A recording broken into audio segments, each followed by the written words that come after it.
મિત્રો આજે આપણે ખૂબ જ મહત્વપૂર્ણ ટોપિક ઉપર વાત કરવા જઈ રહ્યા છીએ. કહેવા માટે બહુ જ સેન્સિટિવ છે અને જે પણ લોકો અને મિત્રો સાથે આ ઘટના ઘટી છે એ મિત્રો ખૂબ જ બહુ જ મોટી મૂંઝવણમાં અને ગંભીર પરિસ્થિતિમાં છે.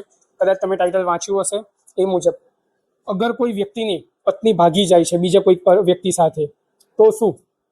તો મિત્રો આજકાલ આવું થઈ રહ્યું છે કે અગર કોઈની પત્ની બીજા કોઈ સાથે ભાગી જાય, કાલ ઉઠીને થોડા દિવસ 15 દિવસ મહિનો વગેરે થોડા દિવસે કોઈની સાથે ફરે અને પછી પાછી આવી જાય અને પછી તમારી જોડે આવવાની જીદ કરે કે ના ઓકે વાંધો નથી, હું તમારા ત્યાં આવવા રાજી છું અને હું તમારા ત્યાં જ આવીશ, અને હાલાકી આવી કન્ડિશનમાં હવે તમે એવી સ્ત્રીને ઘરે લાવવા નથી માંગતા તો શું? અને ક્યાંક તમારી ઉપર કાયદાનો દુરુપયોગ કરવાનું પ્રેશર આવે તો આવા કિસ્સામાં તમે શું કરશો? તો મિત્રો નમસ્કાર, હું એડવોકેટ મેહુલ પંડ્યા આ વિડીયોમાં આપ સૌનું હાર્દિક સ્વાગત કરું છું.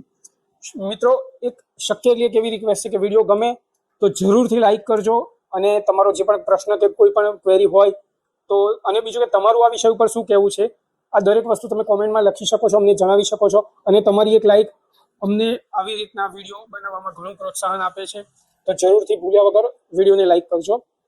મિત્રો કહેવા માટે આજનો જે આ ટોપિક જે છે એ કદાચ મોટો થઈ શકે છે, જો મને જરૂર અને યોગ્ય લાગશે તો હું આને વિભાગોમાં વહેંચણી કરીશ.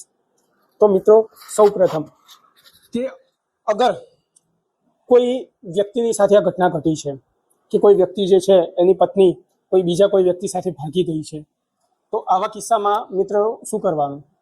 અને ક્યાંક પછીથી સ્ત્રી બાજુના કાયદા છે એ છોકરી તમારી બાજુમાં આવે છે, તમારી ઉપર કાયદાનું ખોટી રીતનું ઇન્ટરપ્રિટેશન કરે છે અને કાયદાથી તમને દબાવવા માંગે છે કે કાયદા સ્ત્રીઓ બાજુમાં છે, તમે ફસાઈ જશો.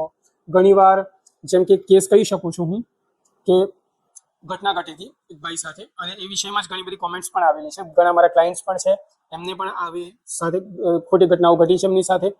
કે ફોર એન એક્ઝામ્પલ આવું થયેલું છે, સત્ય હકીકતની છે કે એક ભાઈ છે જેમની પત્ની કોઈ અન્ય ઇસમ સાથે ભાગી ગયા હતા. પછી એ વાતને 10, 12, 15 દિવસ સમથિંગ થઈ ગયું. એ બેન પાછા આવે છે, પછી કહે છે કે મારે મારા પતિના ત્યાં જ જવું છે.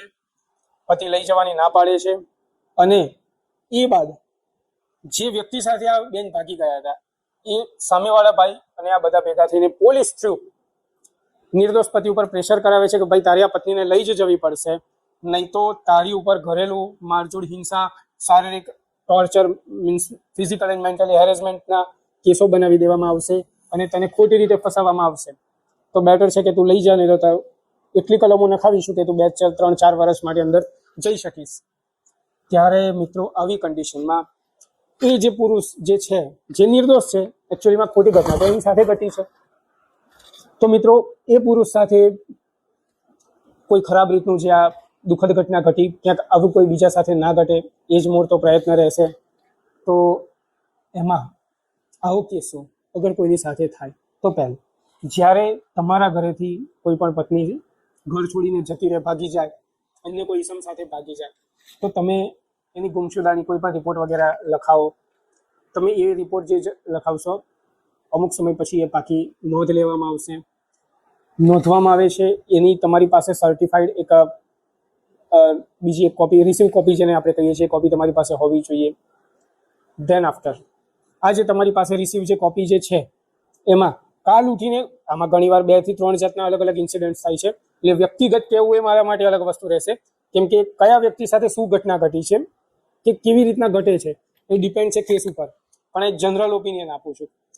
ઘણીવાર એવું થાય છે કે સ્ત્રીઓ કાયદાની અંદર માન્ય નથી તેમ છતાં પણ એ સ્ત્રી પોતાનું અન્ય ઇસમ સાથે લિવ ઇન રિલેશનશિપમાં છે એવો કોઈ પણ જાતનો કરાર પોલીસ સ્ટેશનમાં રજૂ કરી જાય છે, જેમ કે મેરેજ સર્ટી રજૂ કરતા હોય. તો આવી રીતનું સર્ટી રજૂ કરી દે, તમારે એને મેળવી લેવાનું છે. તમારે સ્થાનિક કોઈ આ વિષયમાં વધારે જાણકાર કેવી રીતના અનુભવ હોય તો એવા કોઈ પણ એડવોકેટને તમે એપ્રોચ કરી શકો છો. તો તમે એડવોકેટ શ્રીને એપ્રોચ કરો, તમે કોર્ટ રાહે જાઓ, છૂટાછેડાની ડિમાન્ડ કરો, અને આમાં તમને ફાયદો એ રહેશે કે તમે એમાં સાબિત કરી શકો છો કે આ જે બેન જે છે એ મારી જોડે રહેવા તો નથી માગતા, પ્લસ એ કેરેક્ટરલેસ છે કે વોટેવર, અન્ય પુરુષ સાથે ખોટા સંબંધો છે એમના, જેથી આ પણ કાયદાનો એક ભાગ છે કે તમારે ભરણ પોષણ આપવાની કોઈ જરૂર નથી રહેતી. આ કરવાનો બીજો એક પણ મોટો ફાયદો છે કે કાલ ઉઠીને સ્ત્રી બાજુમાં કાયદા છે સારા માટે છે, પણ એનો એ મિસયુઝ ના કરે તો એ પણ પાણી પેડા પાળ બંધ થઈ જશે તમારા માટે, જે ખૂબ જ ઉપયોગી સાબિત થશે તમારા માટે. એટલે આ એક બહુ જ મહત્વનું જે છે સ્ટેપ. પછી વાત આગળ વધીએ તો એમાં તો ધારો કે તમે અગાઉથી જ કમ્પ્લેન કરી દીધી છે, રિસીવ કોપી લઈ લીધી છે અને આવી રીતનું થયું છે, અથવા તો તમારી સાથે આવી રીતનું થઈ ગયું છે કે પોલીસ ઘણીવાર એવું કહે છે કે લિવ ઇન રિલેશનશીપમાં છે, આવી રીતે કાગળ આવ્યું છે, તમે શું ઉખાડી શકો છો, તમે કંઈ નહીં ઉખાડી શકો, વાંધો નથી, તમારી કમ્પ્લેન આગળ વધવા દેવાની છે. જે ઉખાડવાનું છે એ તમારે એડવોકેટશ્રીને એપ્રોચ કરવાના છે. એ કોર્ટની અંદર એમની રીતે પ્રોસિજર બતાવી દેશે, એની તમારે ચિંતા કરવાની જરૂર નથી. અગર તમને પોલીસ સ્ટેશનમાંથી આ બાબતે કોઈ પણ પ્રકારનું મિસબિહેવ થાય છે તો તમે એ અંગે પણ ફરિયાદ કરી શકો છો. અને યોગ્ય લાગે તો મેં અગાઉ પણ એક વિડીયો બનાવેલો છે કે પોલીસ સ્ટેશન તરફથી કોઈ પણ પોલીસ અધિકારીશ્રી તરફથી ગેરવર્તણૂક તમારી પાસે થાય તો તમે શું કરશો, જેના માટે નંબર છે 1-444-9. આ નંબર છે. આ વિશે મેં એક વિડીયો પણ બનાવેલો છે, તમે મારી ચેનલમાં જઈને વિડીયો પણ જોઈ શકો છો. તો એ આખો ડિપાર્ટમેન્ટ અને ટોપિક અલગ છે, એ કદાચ આમાં હું સમજાવવા જઈશ તો વિડીયો કદાચ લાંબો બની જશે, એટલે એ વિડીયો પણ જોઈ શકો છો કે જે હેલ્પલાઇન નંબર જે છે, જેમાં પોલીસ અધિકારી, સ્પેસિફિક પોલીસ અધિકારીના ગેરવર્તણૂક માટે એના વિરુદ્ધમાં તમે કમ્પ્લેન કરી શકો છો. સરકારશ્રીએ એવી પણ હેલ્પલાઇન બનાવી છે. હવે મોડું ના કરતા આગળ વધીએ તો તમે આ વિષયમાં આગળ વધો, કોર્ટની અંદર છૂટાછેડાને લગતો પણ કેસ દાખલ કરી શકો છો અને જેની અંદર તમે અગાઉથી પણ બચાવ લઈ શકો છો, જેથી તમારું ભરણ પોષણ પણ બચી જશે. અને કોઈ પણ સ્ત્રી હોય કે કોઈ પણ ઈસમ હોય આ વિષયની અંદર જો તમને ખોટી રીતે ધમકી આપવાનો પ્રયત્ન કરશે તો એ પણ કાયદાકીય કાર્યવાહીનો ભાગ બનીને એ જેલમાં જશે અને એમના વિરુદ્ધ પણ કાર્યવાહી થશે અને 110% તમને ન્યાય મળશે જ. કોઈ બીવાની જરૂર નથી. ઘણા બધા મિત્રોના આવા પ્રશ્નો હતા કે સાહેબ અમારી જોડે આવવાની કોઈ ઘટના ઘટી છે, અને ઘણા બધા લોકોના પ્રશ્ન હતા, જેથી મને એવું યોગ્ય લાગ્યું કે સ્પેસિફિક હું વ્યક્તિગત જવાબ આપું, કદાચ ઘણું બધું લેટ થઈ જાય, એટલે મેં આ વિષય ઉપર સ્પેસિફિકલી ખાસ આ વિષયના અનુસંધાનમાં એક વિડીયો બનાવવાનું નક્કી કર્યું. તેમ છતાં આ વિડીયોમાં તમારો કોઈ વ્યક્તિગત અભિપ્રાય હોય તો તમે કોમેન્ટમાં લખી શકો છો. બીજું કે તમારો પ્રશ્ન આના લગતો છે પણ કંઈક અલગ છે તો પણ તમે કોમેન્ટમાં લખી શકો છો કે ક્યાંક હું આ વિષયમાં બીજો વિગતવાર વિડીયો બનાવી શકું, ભાગ 2, ભાગ 3 એવી રીતે હું બનાવીશ. તમારા જેટલા પણ પ્રશ્નો હશે હું સોલ્યુશન લાવીશ. અને તેમ છતાંય તમારો કોઈ એવો પ્રશ્ન હોય જે કદાચ તમે કોમેન્ટ ના કરી શકવા માંગતા હો તો તમે વોટ્સઅપમાં સ્પેસિફિકલી તમારો પ્રશ્ન લખી શકો છો. સ્ક્રીન પર મારું નામ અને મારો ફોન નંબર લખેલો છે, તો તમે વોટ્સઅપ ઉપર તમારું નામ અને તમારી જે પણ વિગત છે એ તમે લખીને મોકલી શકો છો.